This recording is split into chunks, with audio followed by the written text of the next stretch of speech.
Hello and welcome back to another episode of Internal Rambles.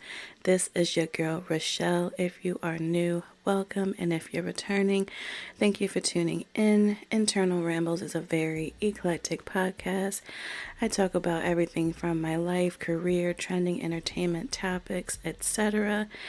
This is the third installment of some bonus content, very special content that I do with a very close friend of mine.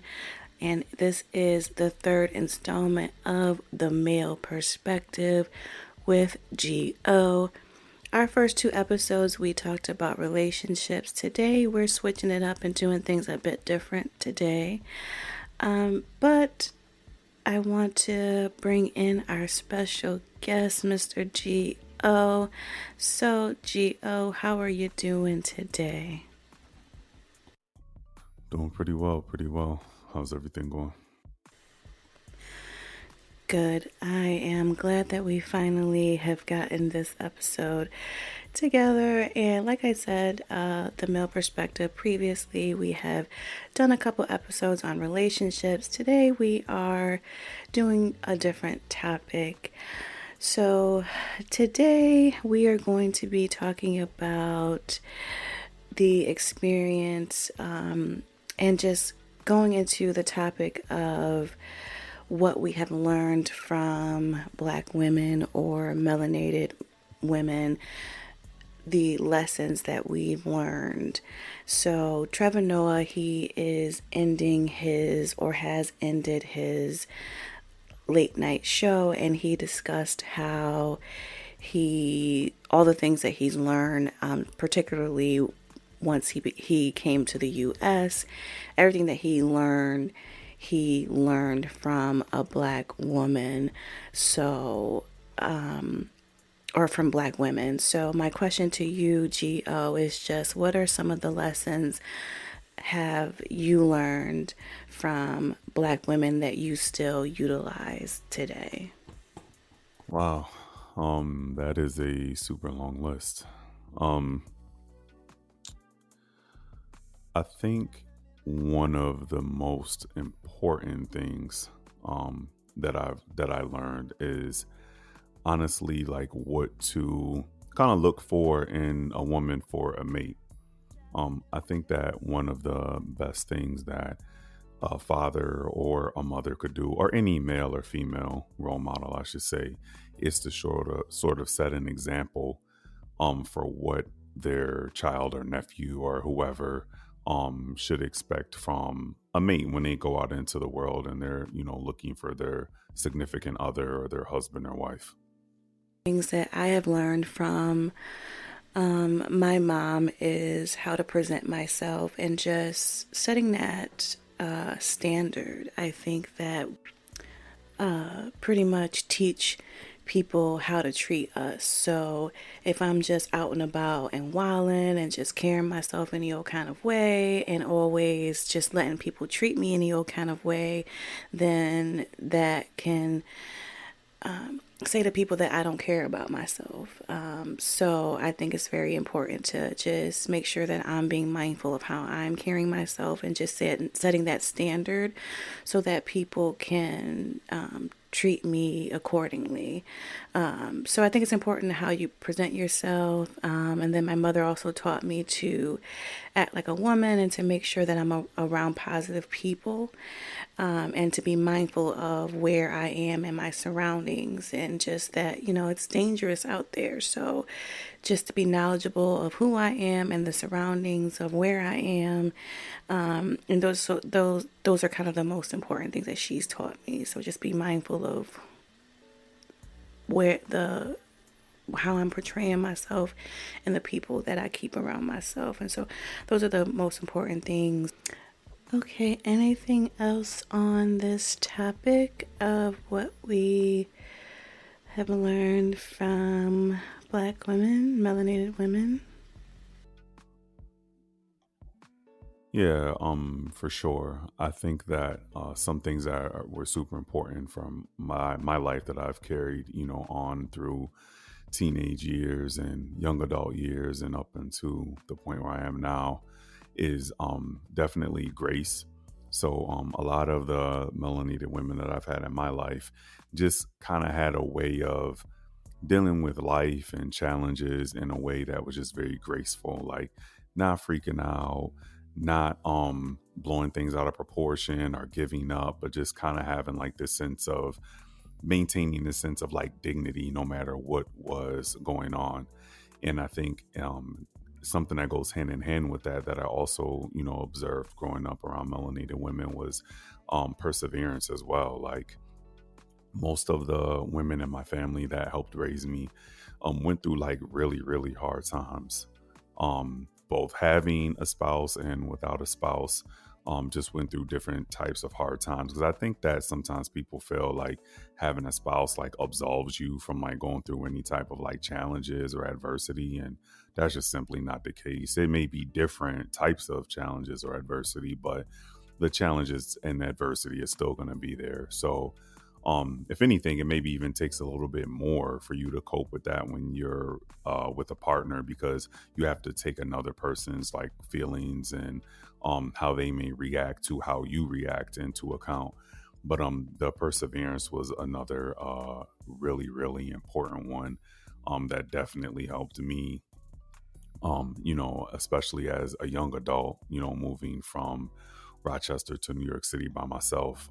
I needed to persevere on many occasions. So kind of having that, seeing that displayed so often, throughout my upbringing was definitely a big help to me as well.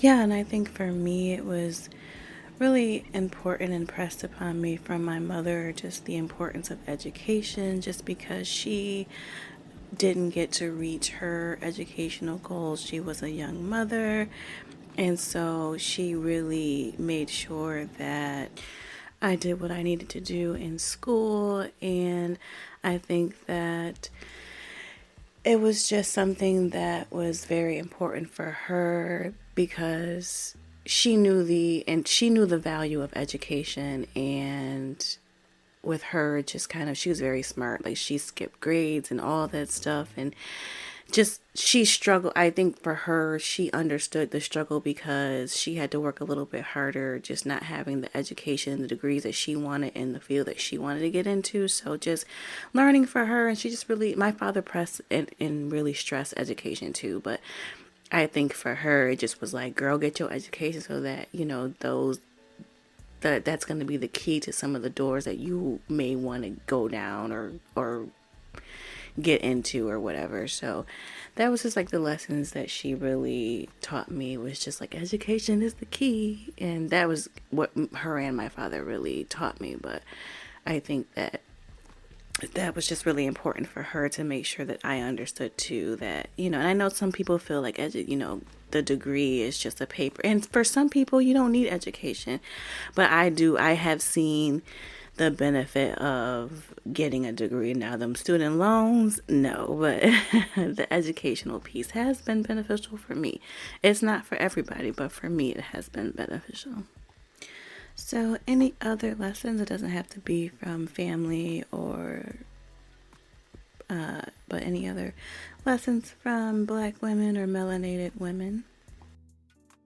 Yeah, definitely. So, one of the jobs, actual last technical job I had before I started working with myself, I worked alongside a lot of melanated women, and I learned a ton in those situations from just how to kind of maneuver in these different, type of professional settings. Because I think that when you're a melanated person in America, you grow up in your family for the most part. And melanated people are like very blunt. Like, it's like a lot of directness. It's like straight to the point. You pretty much say how you feel. Your parents say how they feel. And your grandma and grandpa, aunts, uncles, like, people do, what we call quote unquote keeping it real. But in the professional setting, it's like the exact opposite. Like every thought and everything that you go to say, you have to like run it through a filter in order to make it like appropriate for that setting, because people can be very sensitive, and they can be sometimes even try to lure you into situations where you look emotional or you look like ghetto or ignorant or something like that. So they have like a whole different lexicon and a whole different jargon that they use. And I think that a lot of people, including myself when I first entered it, were not used to that. So I had to kind of follow the example of, the people that I worked with, which mostly were melanated women at that place. And in general, I've mostly worked with women. Being a nonprofit is a lot of women are social workers and, hold different positions in nonprofit. So I had to kind of take a look at that and pick up like so many small little cues and just different things of like what was the appropriate way to act, or what was the appropriate way to write back to like a passive aggressive email from another colleague. Like just all these different things, being around donors and partners, and just the way that you have to, I mean, they kind of call it like code switching nowadays, which I don't know. It kind of has like a negative connotation to me, like you're being phony, but it's not really being phony to me. It's like being appropriate, because the same way I talk to my grandma is not the same way I talk to my homeboy. And the same way I talk to my woman is not the same way I talk to my mom. So it's like you always are addressing people with different tones and cadences and language based on, who they are, who they represent in your life. But learning how to do that in the professional setting was something that I, really kind of was able to hone by working with, melanated women. Okay, you brought up a topic that you want to discuss about feminism. I had some questions, but I didn't know where you may have wanted to go with this, so I will push this ball into your court first. Yeah, sure. So uh basically I kind of just wanted to talk over and go through what feminism, maybe what it started as, what it is, and perhaps what it should be. So I think, like, and granted, the two of us may not know like the exact inception of feminism, going all the way back, but I think that maybe we can I think maybe we could just focus on each share what we think feminism is, and then maybe talk about what it actually is, and then maybe talk about what it could be. Maybe that's better than how it started. So I don't know if you want to go first or if you want me to. Yeah, I will let you go first. Okay, so I think that for a lot of people, both male and female, like feminism, when they hear it, it basically like denotes to just any time like women are like kind of taking their power back, or just kind of being independent, or just doing things without necessarily it being directly attached to a man per se. And that could be in any situation. I mean, sometimes it may be something like work related, it might be how the woman takes care of herself, it might even be issues like appearance, like weight or types of hair or skin color or whatever, different things. But I just feel like it in essence, it kind of, at least initially when I hear it, and I think probably when most people hear it, it's kind of like uh a call to power, for women. So what do you think about it when you hear the word feminism? Yeah, when I think of feminism, I think of just the desire of women wanting equality, whether it's within society or whether it's within the workplace. I also think that feminism historically has had a negative connotation as well. But for the most part, I think that feminism is just about equality for women. Right, I agree, and I think that um for the majority of my life, when I heard feminism, I didn't think anything negative about it. You know, to me, like I said, it just was women, rightfully so, doing things for women, by women, like, just being in like their feminine energy. And that was how I looked at it for the vast majority of my life. It was a positive thing, of women just claiming their own power. And in my opinion, everybody deserves to claim their own power, whatever it is, at the end of the day. But um over the past several years, it just seems like it's just gotten like progressively like morphed into something that's just really, really weird and doesn't make a lot of sense. And maybe it's been even longer than the past several years, but I mean, at least for me and in the melanated community, it just seems to have like gone in a totally different direction where feminism is kind of just become bizarre, like a lot of like man hating, a lot of like men are just useless and inadequate in every conceivable way, and there's no even real reason for them to exist. And it just seems like it's just really, to me, like gone in a direction like that's to the detriment of women and men, really. And I don't know how many people like really see, if really see the danger in that, because a lot of stuff, feminism being one of them, but even like Black Lives Matter, even like Republican and Democrat, like all this different stuff now, where it's like you have to pick some type of side, and if you pick one side, you're automatically against any other side. um it's just bad. Like, I don't think it's good for society, and I don't think feminism is good for anyone, but especially melanated people. Like, and when I say, I shouldn't even say just feminism in and of itself, the thing where like men and women are pitted against each other, because I think there's like a man version of that too. I don't know what the name of it is, but and then even terms like toxic masculinity, like these things, is like, that's like an oxymoron, really. Because why would actual real masculinity be toxic? That's like saying feminism is toxic. Like, it just doesn't make any sense. Like, if I'm a man, I'm masculine, a woman is feminine, like that, unless you're like, trans or something like that. But outside of that, if you're just a standard typical man or woman, like that, and even if you are trans, like, you're adopting the identity of a gender, some gender, even if it's one of the um newer genders or whatnot, or pronouns or what have you, it still is something.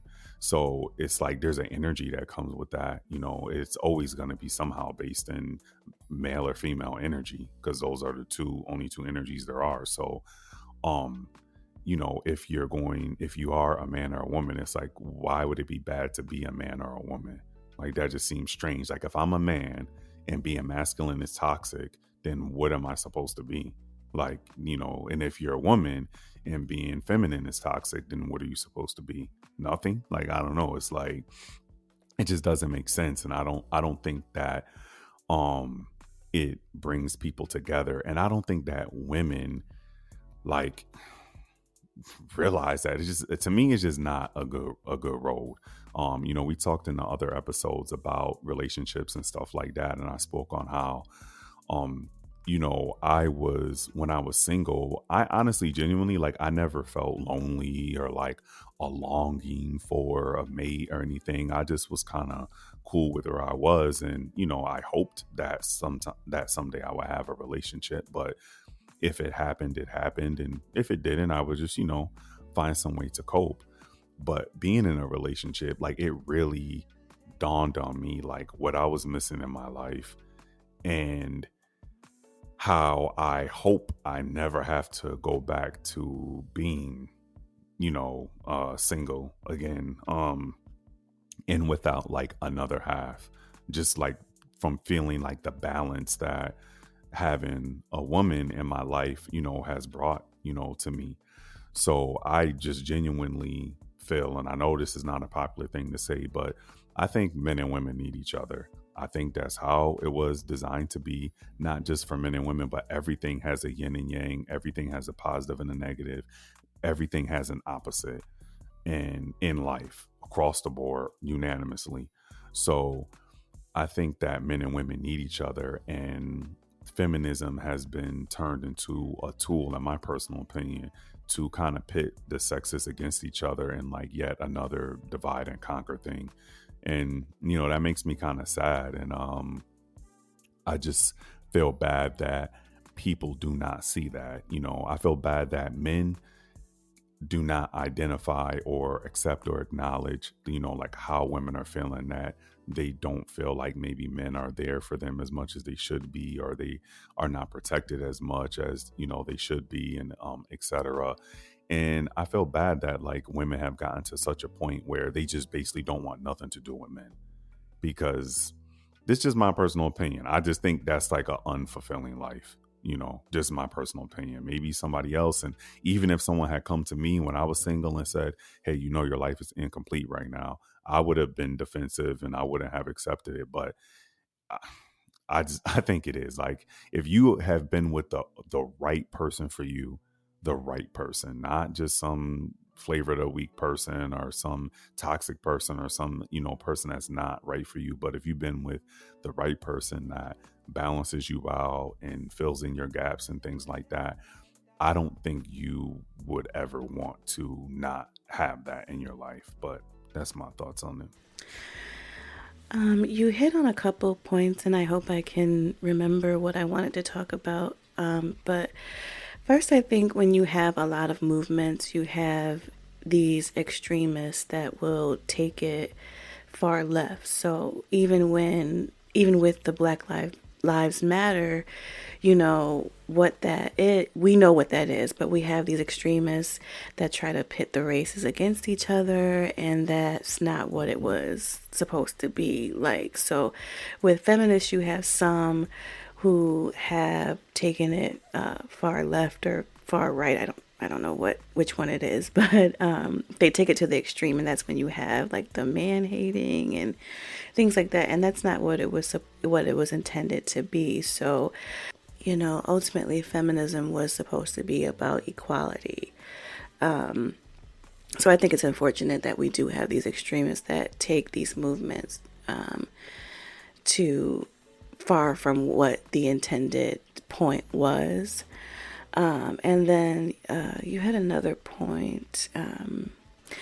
Oh, yeah. So you mentioned about men and women needing each other, and I think that's what it's about, that hopefully you find your significant other, your life partner, someone that you can navigate this life with. And unfortunately, I think that for some, feminism has taken a negative turn somewhere along the way, and from its intended point. Yeah, I agree, because I think that with, like you said, a lot of, if not any significant movement, I feel like it just gets co opted. Like I've seen that so many times. And like beyond even this, like just working in nonprofit, there's been a lot of things that were started up that, for all intensive purposes, really had the potential and should have been like revolutionary things that kind of like uplifted people that were overlooked or in poverty or disenfranchised. And it just never does, because I feel like culture dictates movements, and then the movements get co-opted, and then they dictate culture. So like something is built up organically because of the culture. And you could look at music, you could look at fashion, you could look at what we're talking about, feminism, and different things, Black Lives Matter, whatever. So these things start up organically, and there's a real meaning and a real energy and a real spirit behind them. And then, because in order to grow something and to reach more people, you usually need resources. Bad people just are smart enough to realize that instead of fighting against something, you could just funnel your money into it and then take it over and then make it what you want it to be, because it already has the good social credit with the people that it needs to have the good social credit with, and it already has a message. And so all you need to do is just co-opt that and take it over, and now you have people just going along with it, because at the end of the day, people follow movements. Like keyword follow. So it's like, once something like Black Lives Matter or feminism has a good name, like people are, and I heard this before, that like good people are not as active and vigilant as bad people. Like, people trying to do evil and do bad stuff, like they are constantly, like, it dominates their thoughts, it dominates their actions. Like, their whole life revolves around like doing bad negative stuff. That's crooks, rapists, murderers, drug dealers, etc. Like, it they rarely miss an opportunity to take advantage. Whereas with good people, you tend to kind of like do something good and then like put it in the back pocket or put it in the back of your mind and just, go on living life. And so it's hard to compete with negativity and evil and like people looking to do bad, because good things are not quite as active and aggressive as, bad things are. So I think that a lot of these things start out positive and then they turn into negative, because I don't think that the original, you know, people that started feminism, or even to this day, people that like want to do what they think, or feel that feminism should be or is or whatever, I don't think they really are like, oh, you know what, men should be just destroyed and erased from the planet and everything would be better if there was not a single man anywhere in the world. Like, that's ridiculous.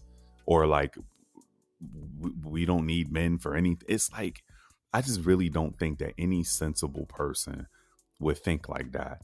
Just like they wouldn't think like, no sensible man would think like that of women or any type of person or group of people. So but that's kind of like the current energy behind it. It's like, if you are a woman that takes care of your children and you cater to your husband in any kind of way, you're just like a pathetic weakling with no sense of self, and you don't love or respect yourself. Because if you did, you would instead have some high powered job and get paid six figures and live by yourself and go out to brunch with your girlfriends, and that's the real life. It's like, that's weird. I mean, some people like that, so I shouldn't say it's weird, because if that's your life, if like you want some Sex in the City stuff, that's cool. Some people like living in the city, some people like living in the country. It is what it is. People have different things that they desire, but it shouldn't be looked at as negative if you don't want that. Like, for it to be negative for you to basically be a family person, that's just very, very strange. And I think it's nefarious, in my personal opinion. Like, the real true energy behind that is nefarious. It don't have nothing to do with feminism. It don't have nothing to do with jobs or women playing sports or getting paid the same amount. I don't think it has nothing to do with any of that. It's literally just, if you divide men and women and families are not together, that just makes them weaker and easier to take advantage of in a whole bunch of different ways. But that's just my personal opinion. Okay, I have a question, and if you don't want to answer, you can say, girl, no, and we can move on and just not answer. But you are currently co parenting a young woman. So, what are some of the things that you are imparting to her? And what are some of the life lessons that you are teaching her about growing up and what to watch out for, etc.? Yeah, definitely. I want to do for her what I mentioned earlier at the beginning of the show, that the women in my life did for me, which is model what a man should be like. And that it's not just one particular thing, and it's not a one size fits all for everybody. But it's like the same way I tell her, like, some people, like when I was young, you would hear like, you got to be the best, and meaning like, like you have to be better than everybody else. And that's like BS, because why is everything got to be a competition? Some things are a competition. And I think sometimes competition is good and healthy and it progresses things, but in people. But in general, the message my mom always put across to me was, I don't have to be better than anybody else. I just need to be the best version of myself. I have to push myself to do the best that I can do and be within my capabilities. And as long as I'm doing that, I'm successful. I'm a success.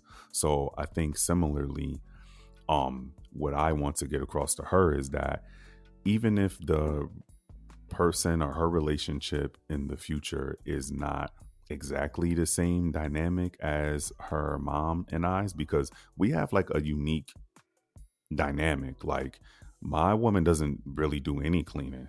Like, I pretty much do all the cleaning. Like, she is a nurse and she works all day.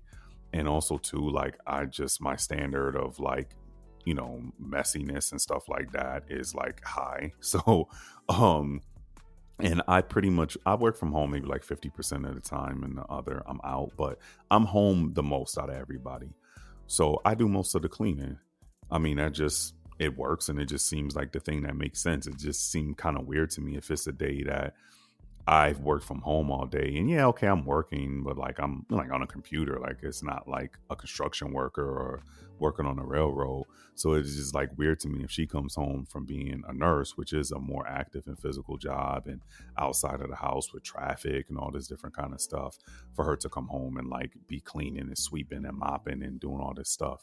But so I just want my daughter to just realize, like, at the end of the day, like, there needs to be love, and the love really starts with the love for herself. And if she loves herself truly and honestly, then that energy will attract a man that, one, loves himself, and then they are able to love each other, and then whatever that looks like. But preferably for me, some things that people may consider old fashioned, like, she sees me, that her mom doesn't open no doors when we're together, or put on her own coat, or that I kiss her mom on the cheek, or that I hold her hand, and that, like, like, love, like, that we talk, and that we, even when we disagree, like, we have conversations, and we work together, and we go through adversities together, and we, even little stuff, like, we go on trips and vacations, and she sees us going, having a date night,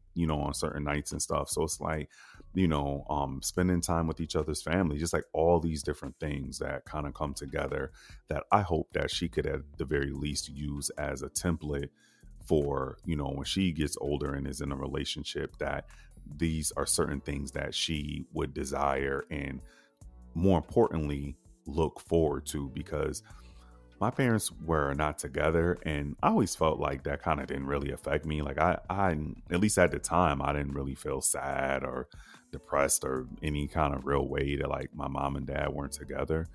But at the same time, kind of like looking back in hindsight, if they were together, I feel like perhaps there's a strong chance that that would have led me, as a young adult in my 20s, especially, to kind of feel like that was more what you would look for and aspire to have in life, as opposed to like being a playboy, or like just being promiscuous, or trying to bed different women. It's like stupid, like hip hop, like lame, like just stuff that just kind of sucks and is really unfulfilling at the end of the day. So I hope that she sees something different, and that can lead her down a better path than maybe the one that I went down when I was coming of age.